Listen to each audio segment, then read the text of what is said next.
Hello everyone and welcome to today's webinar, SIMI EDA Interface A Standards Implementation Best Practices for Equipment Suppliers.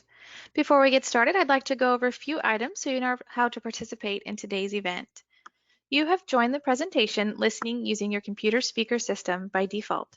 If you'd prefer to join over the phone, just select phone in the audio pane and the dial-in information will be displayed.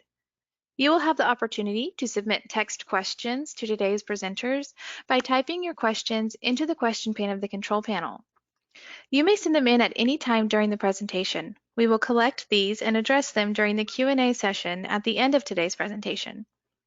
Today's webinar is being recorded and you'll receive a follow-up email within 24 to 48 hours with a link to view the recording.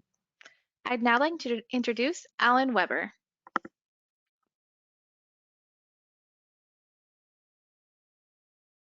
Good morning, or afternoon, or evening, depending on where you hail from. It's a pleasure to have you with us today. This is the third in a series of webinars about the SIMI EDA Interface A standards, and this one is focused on the needs and challenges of the equipment supplier. So we're glad you're with us. Okay, next slide. Pass that one. All right. And the objectives of today's webinar are to give equipment suppliers the information they need to meet customer requirements for the EDA interface implementations on their equipment. This is not stuff that we at Symmetrics just sort of make up. It's actually based on lessons learned from decades of production EDA experience supporting our customers in that implementation. Certainly in an hour you won't become an expert, but I think you'll get a sense of the expert resources that may be available to help you follow on this item. And we'll be identifying additional sources of information at our website and elsewhere. So our agenda today features a quick overview of the EDA Interface A standards by Tammy Tracy. I will then cover some of the highlights of recent purchase specifications, which you receive regularly as part of this overall process. But I'll be showing you what some of the leading chip makers are asking for in their interfaces. Tammy will then take over again and actually show you a sample demonstration of client software and a compliance tester.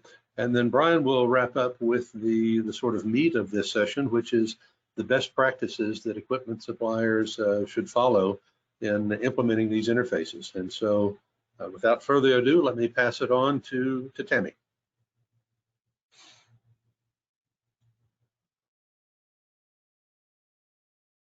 Welcome, everyone. Let's start with an overview.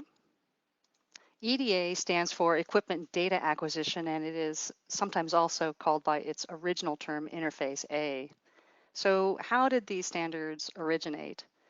The EDA standards originated because the industry really needed a better way to collect equipment and process data. Data which is by nature high density and real time. The device manufacturers were evolving their techniques, both fault detection algorithms and run-to-run control algorithms. Data collection needed to be more flexible. A standards-based approach could cover substantially all tool types and would specify a common system that both suppliers and factories could adopt.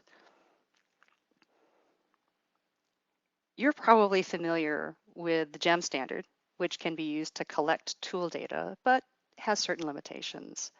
Trace data typically happens at 1 Hertz. Event-based collection focuses on substrate movement, jobs, and recipes, and this is good for certain applications, but in practice, it may be difficult to modify the data collection. GEM, as you know, is used for equipment control, and any changes to the host interface may have formalities such as approvals to change, and we want to also avoid even the possibility of causing any tool performance problem. So what the process engineers needed was data on their terms, higher rates of collection, specifically during recipe execution, and for key process parameters at higher frequencies such as 100 Hertz. And this is to feed advanced detection and prediction algorithms. Lastly, it would be nice for it to be easier to define a new data collection plan as needed.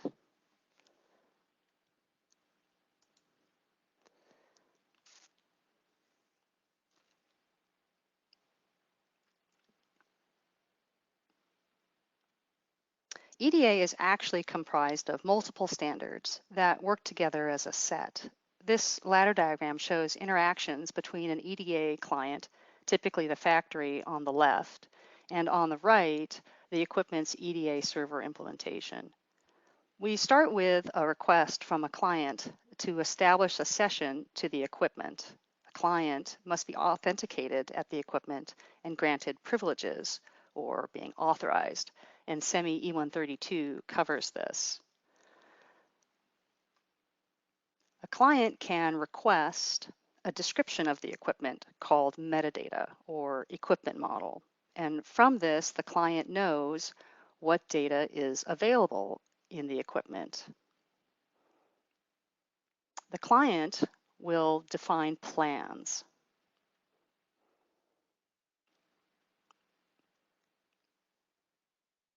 To collect specific data under specific conditions. Once a plan has been activated, when the conditions match, the equipment collects the data and sends messages to a consumer web service on the client side. SEMI E134 describes data collection. So let's step into the standards a little bit more. The structure of the equipment is intended to be a hierarchy, which breaks down into logical components. SEMI E120 Common Equipment Model describes the types of nodes and their purpose. Here are the yellow boxes. And SEMI E125 Equipment Self-Description defines the types of data that can be found at each node. For example, state machines, particularly their transition events and related data. Also, simple events, which are non-state machine events. Semi-objects, which are dynamic entities such as carriers, substrates, and jobs.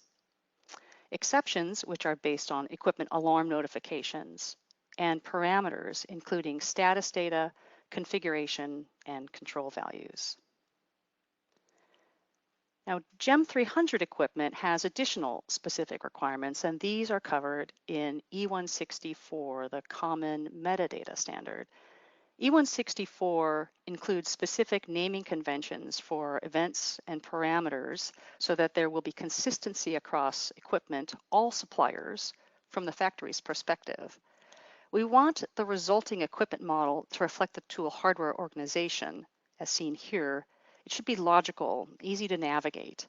The model should substantially contain the same data collected by GEM, except in EDA, you can understand how the data relates to the equipment, where it comes from, and what are its properties.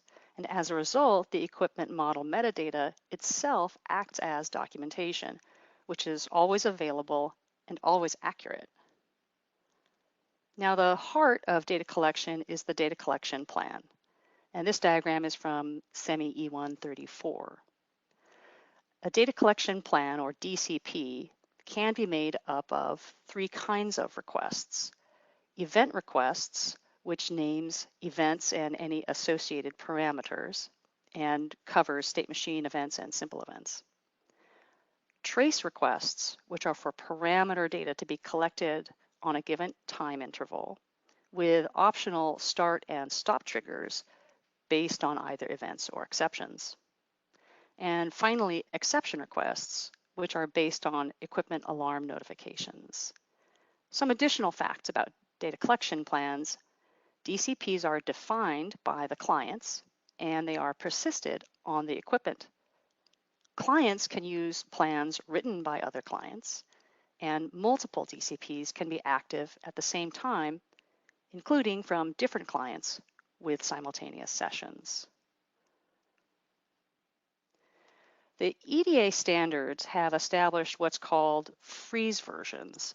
The concept was created to define a set which, upon a certain date, month, and year, ensure that the set of standards are consistent and interoperable.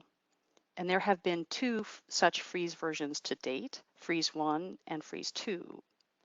The difference is primarily in the web service message formats and message protocol version. Freeze 2 is the current version. Now, the freeze versions and the E164 standard are independent of one another, and their requirements are orthogonal. What we find currently is that most device makers who require Freeze 2 also require E164, and there is a future Freeze 3 under development, and we expect that when it's ready, all device makers will require E164 also. Next slide.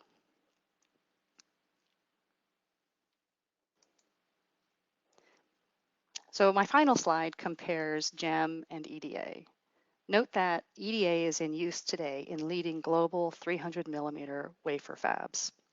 And here is Alan Weber next to tell you more about what to expect in the equipment purchase specifications.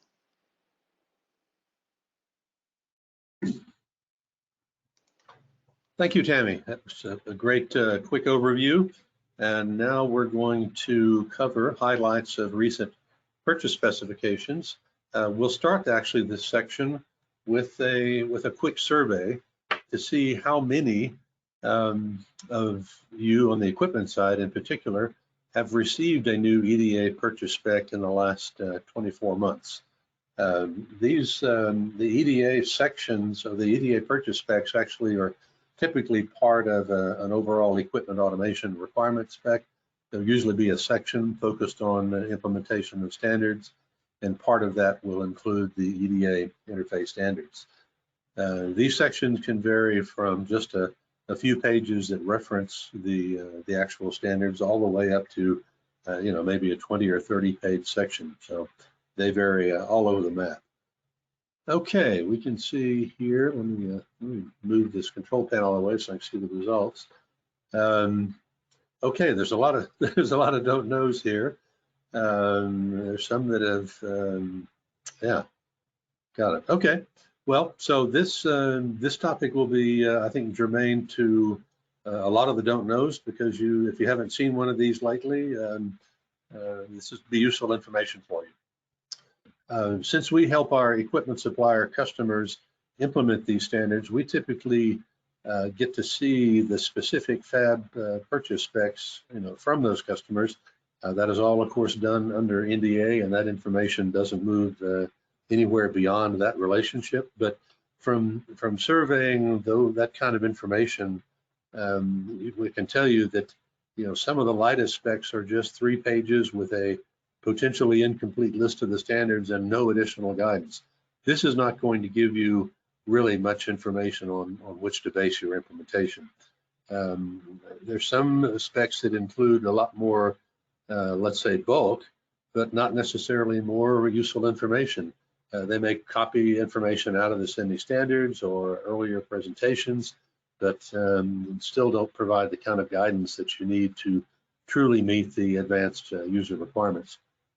There are other cases where information may be scattered across a combination of Word documents, spreadsheets, handwritten notes, napkins, presentations, who knows what all. But it's hard to actually assemble that into a cohesive spec from which you can do your development. Our target in helping some of the factories actually create a good, robust spec has been something in the order of 15 to 20 pages that does not actually repeat the information that's in the SEMI standards, but provides complementary information that describe what their expectations are from a model content, what performance they expect in terms of number of DCPs and data collection rates, what expectations they'll have regarding testing and acceptance requirements and response formats. So I think over time you will see more and more consistent incarnations of these specifications as people understand what the best practices are. So, okay. I mentioned the model in particular because this is one of the areas that is most important in an EDA interface. As you'll see from this diagram, requirements are developed from the factory side sort of backwards. The factories need to implement some set of KPIs, management metrics based on the kind of factory that it is. And here's a sampling of some of those KPIs. But at the end of the day, what achieves those KPIs are applications that largely depend on equipment data. In an EDA interface, the only data that you can collect is information that is in that metadata model that Tammy just described. And so that essentially forms the contract, if you will, between the tool supplier and the factory. And so it's very important to specify clearly what the factories expect in that model to ensure that the data will be collected that can support those applications. The actual model and the interface is built from the left side. The equipment components are analyzed and put into a specific model by the equipment developers, which if they use symmetric software can be a fairly straightforward process of creating the EDA model on which the data collection is based. But again, this process is very important, and it starts with a good requirements spec. Okay, an example of the kind of things that you might see in a specification describing an equipment model beyond what's specified, by the standard itself, are some of these examples. For example, key process parameters. The standards don't talk about anything that is process specific. They refer to things like substrate movement, job control, carrier management, and these kind of things. But anything that is specific to a process is really left to the factories themselves. So you may see sections that include explicit process parameters to support different applications. Control parameters for operating mechanisms is another example. If you've got a number of PID control loops in the equipment managing the fundamental pressure, fluid, temperature control, looking at those parameters is not something you typically see, but you may want to.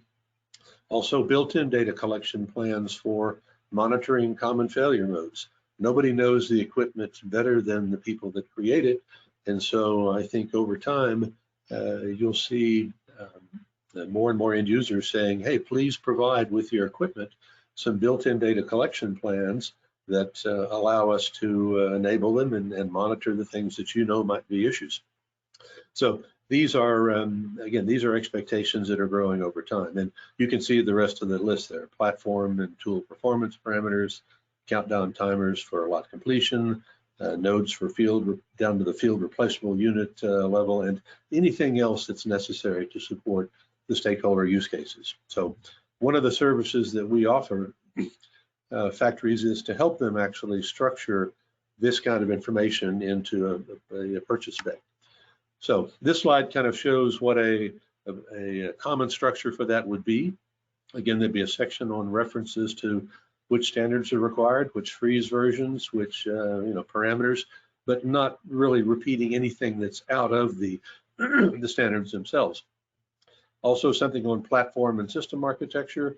Brian will have a lot more to say about this in the last section, but we've seen all sorts of examples about good system architectures on which the EDA interface is built and bad architectures. Of course, there would be a meaty section on the standard specific items, so augmentations of the individual standards that you see listed there, more details on model content, and then performance, data quality, and acceptance testing. And I'll say a little bit more about that in the next two slides. Finally, of course, the specifying an interface like this is not something that happens overnight, and the lifecycle interactions between the factory and the tool suppliers is another area to cover. For example, long before the equipment is developed, it could be useful for the factory to see what the model content is going to be, so they can analyze it for its suitability for their application content. And this could be provided as an export from the equipment, months before the tool itself is delivered. And there are other things that fall into that category. And of course, having structured the requirements in a well-defined way, having a response checklist that makes it easy for the suppliers to highlight the areas where they have fully complied and areas where they may need some further work is a good deliverable to have here. And it also makes the evaluation job on the factory side a little more straightforward. Okay, I've got a couple of excerpts from sections that you don't always see in these specifications, and that's in the Number one, in the performance and data quality area. Since EDA is not just you saw the data collection plan that Tammy showed. Well, you can have a few of those or many of those in a given equipment.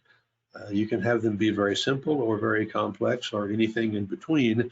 And so just specifying a total bandwidth as a metric is not really sufficient to convey the actual potential use of that equipment and that interface. And so the performance and data quality section should reflect what the data collection techniques are going to be.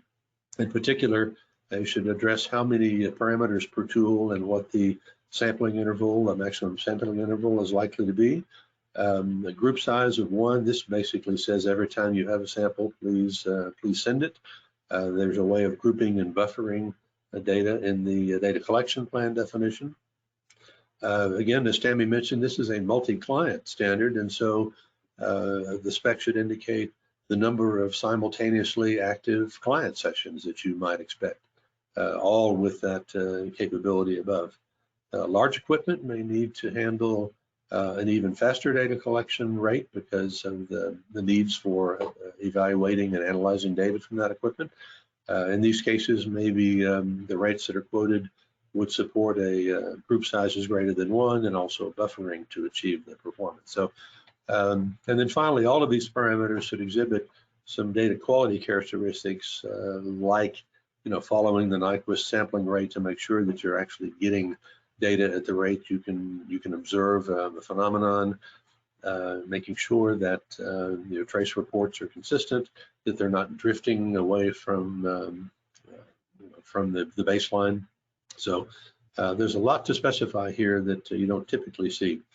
On the other side of that coin, of course, is how are you going to, at the factory side, test those requirements? And so ISMI years ago wrote a very complete testing methodology down that can be followed with commercial software. And Tammy is actually going to demonstrate one instance of that here in a few minutes. But those performance criteria that were specified in the earlier section should be tested to make sure that they meet the requirements under the whole spectrum of expectations. There's actually another piece of software developed years ago by NIST under contract with ISMI that checks the model content to see if it matches the E164 structural and naming convention requirements. And you can kind of think of the designing a test as sort of a design of experiments. You're varying these different parameters across the valid ranges in terms of number of DCPs, size, number of parameters, sampling intervals, etc. So making sure that the testing follows the actual requirement. Okay, final slide I've got here is just to show kind of where the adoption has been. This is, although we call this a new standard, it's been around for really almost 15 years now. Adoption started slowly with Global Foundries, AMD actually at the time, and Toshiba, but in the last 5-6 years has really picked up as the foundries and IDMs across the world have realized its value for supporting advanced applications. And so we're on a pretty steep adoption curve at the moment, and so that tells us that there's a lot of interest by the customers, and so you equipment suppliers are probably going to see a whole new wave of requirements that follow some of the guidelines that I've just shown. So, all right, with that, let's turn it back over to Tammy to show you a little bit of how some of this software looks. Thanks, Alan. Yeah, so we're going to demonstrate 2 EDA software applications. And the first is ECCE Plus. ECCE stands for Equipment Client Connection Emulator, and ECCE Plus can be used by equipment suppliers to confirm the metadata model of your equipment and to develop data collection plans, and this will help demonstrate that the equipment is producing the data that you expect it to. And the second piece will be EDA Tester. EDA Tester is a test application designed for compliance to the semi-EDA standards and for evaluating performance of data collection. And both of these applications are useful for suppliers as well as factories. Now, this demonstration has been pre-recorded.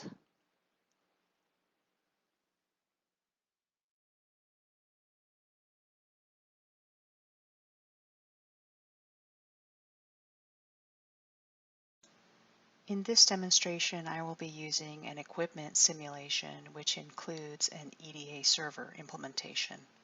I'll start ECCE+. When it is launched, it presents a list of session definitions. A definition includes the network addresses of the EDA server web services, the client name, and the equipment name. Interface discovery can be used to query the equipment for network addresses.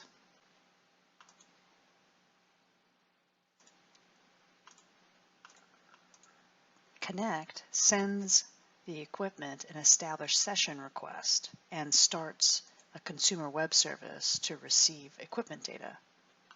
The session is established. Requests were automatically sent to the equipment to collect the equipment metadata, shown in a hierarchy here. Navigate the hierarchy nodes to browse the model and click on a node to view its properties.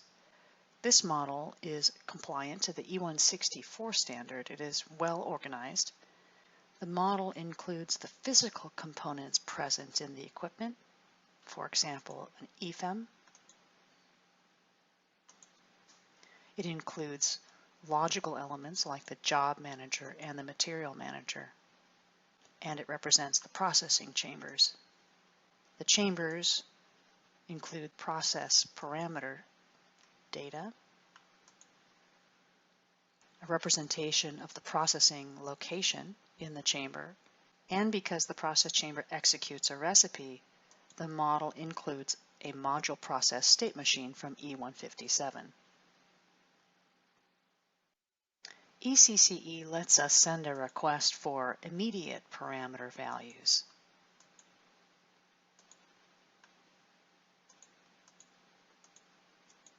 I can do here.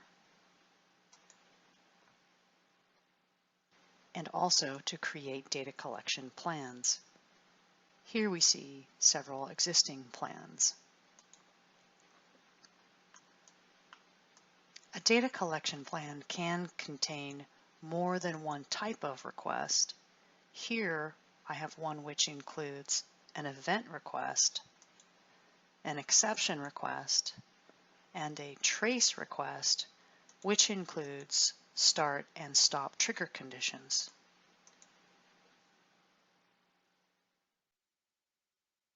ECCE Plus includes the ability to create and edit plans by selecting elements from the hierarchy. A data collection plan is defined on the equipment, and the equipment persists them. Activate a plan to initiate data collection. Multiple plans can be active at the same time. Data reports can be viewed in several ways. The SOAP log contains new data messages. The Data Reports tab shows the message content in raw format.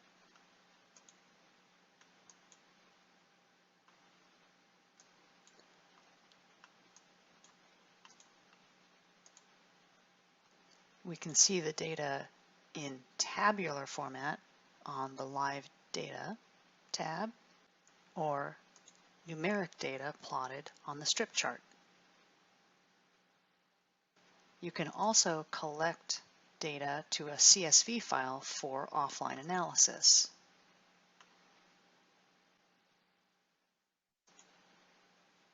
For example, these files. And I have one more feature to show you. In EDA, multiple clients can have sessions simultaneously. If a client has security admin privilege,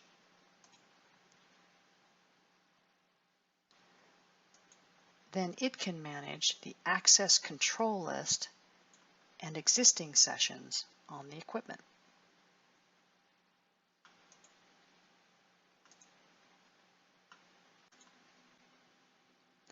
Let's look now at EDA Tester.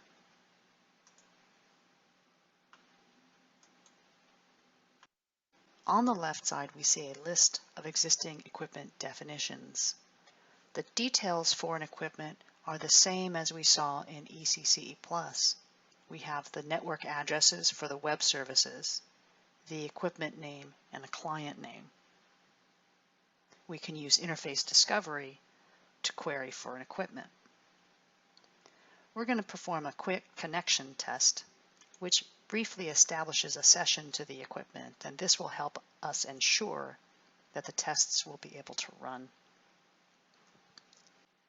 Using Save Equipment Metadata, we can write this equipment's metadata out to files that can be later used with the program from ISMI called the Metadata Conformance Analyzer. MCA checks the equipment model for compliance to the SEMI E164 standard. You'll need these files for that tool. Configuration is also required for compliance tests. Specific information from the equipment metadata is used to define which exceptions, events, and parameter data will be used in the data collection requests. Equipment also needs to provide one built-in data collection plan and one client ACL assigned the E132 security admin privilege. Compliance tests correspond to the ISMI EDA evaluation method document, Appendix A, Procedures A through G.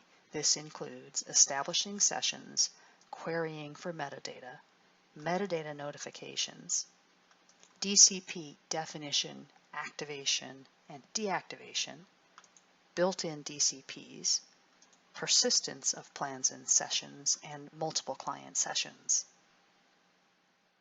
Each test contains steps.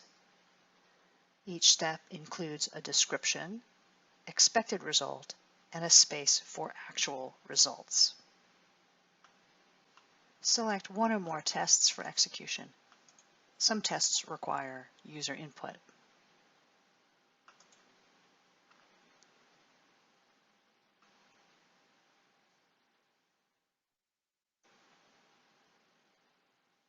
You can watch the progress as the tests execute. This test is prompting for user input.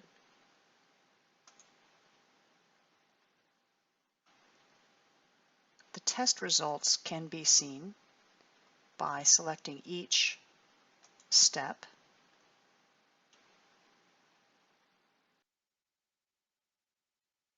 and the overall pass, fail, or cancel status can be easily seen. A test report is generated. It includes the configuration and a summary of each test. Let's look at performance testing. Performance testing evaluates the equipment data collection performance under varying demand conditions for parameter trace data. The test configuration is like a multi-dimensional matrix. A test is made up of many iterations. Each iteration selects a trace interval, a number of parameters from a process chamber, a group size to control the number of reports per SOAP message, and the number of process chambers in the equipment. The total execution time of an iteration is assigned, and the maximum allowable latency is assigned. Latency is the time difference between perfect timing and the actual timing of data reports. Exceeding the maximum latency will cause a test iteration to fail. During test execution, we can observe the current status, including the instantaneous number of parameters per second being collected and the maximum latency observed in this iteration. On the Latency tab, we can see a chart of the latency values based on the timestamps in the new data messages, including the collection time, the time the data was put into a trace report, the time the trace report was put into a data collection report, and the time the client received the new data SOAP message. This test will run for several iterations, and I will stop the test at this point.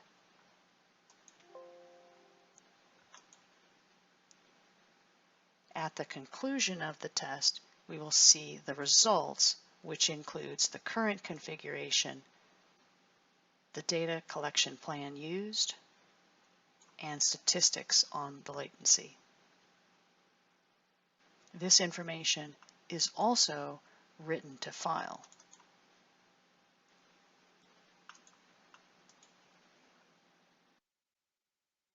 There are some options for tests to run. You can run a predefined test. You can run a custom test where you specify the iteration parameters, or you can define a plan where you select from existing DCP definitions to be used during the test.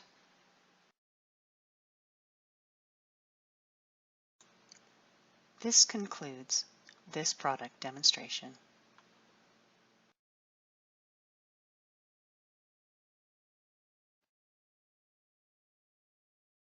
Okay, so we're going to go into a quick poll question. And this is, does your company use automated test software to check the compliance and performance of your communication interfaces? And this can include not just EDA, but GEM.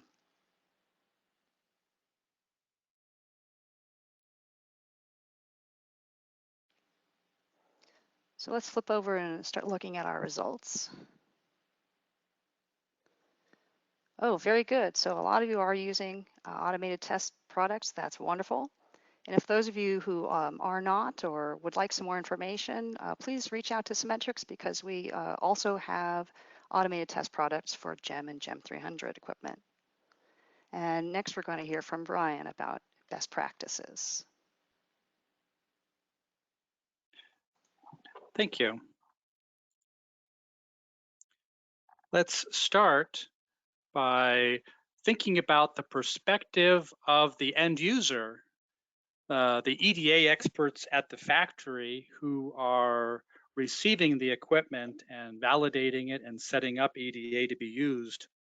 And some of their primary concerns are ensuring that they're going to get the performance from the EDA interfaces and the data quality and the reliability with extended use. And they are, of course, highly concerned because they have to maintain the product throughput while maximizing the EDA data collection. And they know that they're going to have to deal with some equipment defects, and they have to figure out how to build in the right level of tolerance for these defects that they know they're going to see some. One of the first things they have to figure out is requirements for each tool type. This is particularly difficult because essentially they have to use a crystal ball, because they don't really know up front what kinds of data they're going to need, because the future is simply unknown.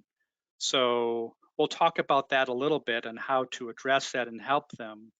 They also, of course, have to be building these operational support tools for managing the data collection plans across the factory, synchronizing timestamps so they can analyze the data, and many other logistics involved. To try and help them, let's look at our top 10 EDA implementation best practices to try to help them be successful. And first and foremost, we need to understand their real requirements. And one of the keys to doing this is to make their job as easy as possible. They are going to provide and create purchase specifications they're going to expect standards compliance. I mean, not complying to the standard just would be a terrible flaw. So that's going to really be expected there. And the key to understanding their real requirements is recognizing the key applications that they will be running where they're using EDA. And we know they're going to be creating and running predictive maintenance applications, fault detection, statistical process control, and many big data applications that are feeding, for example, artificial intelligence algorithms. And these algorithms are used to collect lots and lots of data, and they just don't know ahead of time all of the data they're going to need. So you need to understand that, and as an equipment developer who are the real experts on the tool, you simply want to understand and focus on what they're going to be doing, and I'll come back to that a little bit more. And you also want to consider the non-functional requirements. Essentially, you get to decide as an equipment supplier what your maximum sampling rates are going to be, how many parameters per data collection plan you're going to be able to have. And we know that they're going to need to be running EDA 24/7. So you really need to consider how it's going to be used, which the data collection is going to vary from 1 week to the next, possibly from day to day, but more likely week to week or month to month as they're collecting lots and lots of data. And simply recognize that it needs to be a high availability interface. The data collection and algorithms just won't work unless they're collecting lots of data over a long period of time. And make it easy to use and configure. And of course, you want to define a robust system architecture. And one of the ways to do that is to separate the EDA server that's publishing the data from the real-time equipment controller. And this is to ensure performance that and you also, one of the things you want to look at is your internal data pipe and how the software has been designed to push data from the source of the data until it gets all the way into the EDA messages. Of course, if you have a slow internal data pipe, your EDA interface will be equally slow. And your smallest bottleneck will ultimately determine the performance of your system. It helps if you minimize the number of software layers from the source to the message. Process data is usually considered the highest priority, so design that into your system. And sometimes it helps to, in fact, it almost always helps to really decouple your internal data transfer from the external data reporting. And this is because of the nature of EDA, where you're going to have people collecting data at different rates. You could have several clients collecting the same data, but at different rates. And you can increase your efficiency by decoupling your software to manage that better. And in some extreme cases, you may have to re-architect your system. If you've designed your system 20 years ago, it's not going to meet today's data collection demands. Also, be sure to choose a platform with lots of extra headroom. Hardware is pretty inexpensive, quite inexpensive compared to downtime and the cost of support if you've chosen badly. In particular, pay special attention to the speed of the CPU you've selected, the number of cores, and especially the amount of RAM. Those are the two most important of your hardware specification. Of course, you need enough disk size as well, but make sure you have room to grow. The Today's operating systems really, like all forever, they don't like to run at a maximum CPU usage. They perform significantly better when you're keeping them, even in a high data collection situation. You really don't want your CPU running over 50%. And you need to plan for that and expect that you might even be doing upgrades later in the future. So you need to leave that extra headroom when you're choosing your hardware. Tammy talked and showed a bit of the E164 standard and how it helps you to create a very well organized equipment model.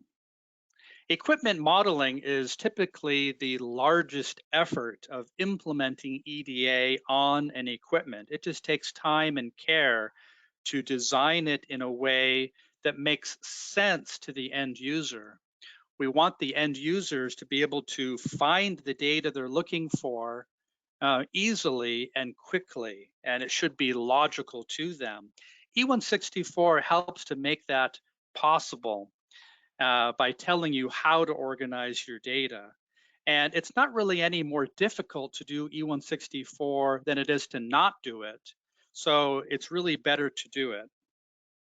And in particular, this is helping you if you are implementing GEM and GEM 300 on the equipment, then it is almost critical that you are complying with E164, since it basically tells you exactly how to model these GEM 300 standards in your interface. And it is so much easier to use an EDA interface when you can anticipate where all of the GEM 300 features are going to be. Of course, you want to use modern software engineering practices. Software engineering is a very fluid industry still. The practices from 20 years ago, 30 years ago, are almost completely different today. And you need to be using the modern software practices.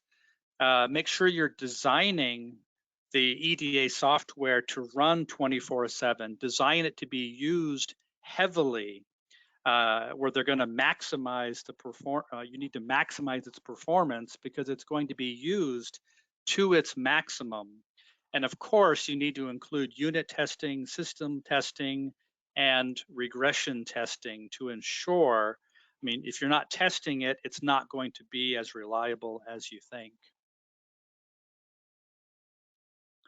And as I mentioned early, the factory doesn't really know at the beginning what they all need. The equipment manufacturer is the real expert on the equipment and the processes and the hardware. So it's really your job ahead of time to anticipate what data they're going to need, what data they're going to need today, tomorrow, and in 5 years, and maybe in 10 years. You need to be thinking ahead and giving them the data that they're going to need in the future to solve the problems that are going to be showing up in the future. One thing you can do to really help with that is in your E157 implementation. The E157 is describing the execution in your process module, or if you're a test equipment in the steps that the test equipment is doing. And E157 allows you to break down the execution of your recipe into explicit steps. These steps, every time a step is starting and finishing, there's going to be collection events. And these, particularly in EDA, are extremely useful because it allows the end user to set up the trace data collection with very high speed data collection during particular phases of the recipe execution. So taking the time to design E157 allows your customer to set up more efficient data collection. And the basic principle when you're deciding which data to publish, when in doubt, you should include it. And they will very much appreciate that. And that will save them from having to ask for updates later and patches later that might provide more data. It's much easier just to provide more data up front than it is to add them later after an equipment has already been shipped and installed at the factory. You also want to design in hooks for field service support. If there is a problem, you want to make it easy to diagnose the problem. In particular, one thing that Alan mentioned was the built-in data collection plans. If you can design built-in data collection plans that are able to express the health of your EDA software, that is extremely valuable for you and for your customer to help diagnose any problems you might run into. That can be done ahead of time and very deliberately, and is well worth the time to have meaningful built-in data collection plans. And of course, make it easy to install and turn on the EDA software as well. Now, coming soon in the future related to these EDA Interface A standards are the Freeze 3 version of EDA. Today we have 2 versions, and there's going to be a 3rd version. And here's the major changes. That includes a change to from SOAP XML to gRPC technology, which is a binary interface. This is to increase performance possibilities. It will allow for less bandwidth to be used for the same data.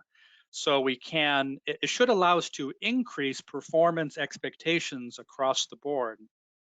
Also look for passwords to be added to the client sessions, as well as a new feature called cached data, which is reserved for super high frequency data collection for particular pieces of data and particular processes. This won't be used across the board for all data, but when you have super high data collection frequency needs, this new feature is going to fill that gap. And look for the equipment modeling to be simplified. Finally, we do recommend using proven commercial software. Developing software that's robust and well designed is a lot of work, and companies like Symmetrics, this is one thing we do. This is all of our focus, and by us focusing on this, it really allows your engineering team to focus on your tool differentiation and other intellectual property that adds value to your equipment. So we recommend choosing products that are proven and mature in the industry. And at Symmetrics, we do provide a series of products. For the equipment side, we have SimPortal Plus for developing EDA. On the client side, we have ECCE Plus, which Tammy demonstrated a while ago to manually interact with an EDA interface. We also have EDA Connect, a .NET library for developing clients, EDA Tester, which Tammy demonstrated. We also have Sapience, which is a platform designed for developing data collection applications, where it's actually designed with the cloud in mind, as well as on-premise installations and hybrid type systems. And thank you very much. We would now like to open up for any questions that people might have related to anything we've talked about. Thank you, Brian, Tammy, and Alan, for your wonderful presentation. So we're now going to begin answering the questions submitted during today's presentation. Our first question is, how can the EDA tester software test the performance on an interface when the various fabs may have different requirements? Tammy, you want to take that? Or you Well, want me to? sure. I mean, I'll answer it quickly, and then maybe you can add, Alan. It's for certain the factories will have individual needs for their performance testing and their own thoughts about what makes good performance for them. For you as a supplier, I would suggest that you use EDA Tester to not just envision what is a nominal data collection for your equipment, but try to really push the envelope and ensure that you can collect data at even higher rates of collection. Alan? Yeah, let me add to that. Thank you, Tammy. You'll notice in Tammy's video there on the performance part, there was a table of parameters that you could configure with a user-defined test. So the number of parameters per DCP, the max number of DCPs, the group size, latency, all of those things you can are designed in there to be able to match whatever range of those values shows up in a requirement spec. So hopefully you can test pretty precisely to the specific requirements you get, and in that way match very different fab requirements. Good question. Great, thank you. So this one's a two-part question. What is the status of the new Freeze 3 version of the EDA standards, and how soon do we need to begin considering its implications? Brian? Yeah, I should probably take that. I'm highly involved in the committee working on this and the ballots. And where we're at right now is there's a bunch of ballots open. We've gone through about 6 iterations of voting on these ballots related to Interface A, the E132, 134, 125, and it feels like we are very close to consensus. We'll find out here in a couple of weeks, but the mood of the task force is that we're getting pretty close to consensus, and that should be achievable this year. What remains is the some of the I think it's E125. A ballot for the gRPC implementation has not been submitted yet, so that's kind of the final straw. And the E164 ballot also has not been submitted. Those are the only 2 things left. I don't believe the E125 gRPC will be controversial at all, which really leaves E164. When that's once that ballot is done and submitted, that'll be the last thing we need. So I would look for by the end of this year, next year, we should be having that. The other plan for the industry is to allow prototyping soon. The expectation is after this round of voting, we think we'll have enough consensus to post files, the technology files, to the industry so people can start experimenting with it, testing with it. And the task force wants to arrange a meeting where different suppliers of the software get together in the same room and just try it out together and see if we have any issues left to work through. But that should happen this year in a few months. Would that be sort of interoperability testing, Brian? Yeah, make sure that one software's client and one, another's server, that everybody can talk to everybody, client and server, server and client. So yeah, do an interoperability test between different suppliers of the software and anybody who wants to participate. So that should be happening this year for sure.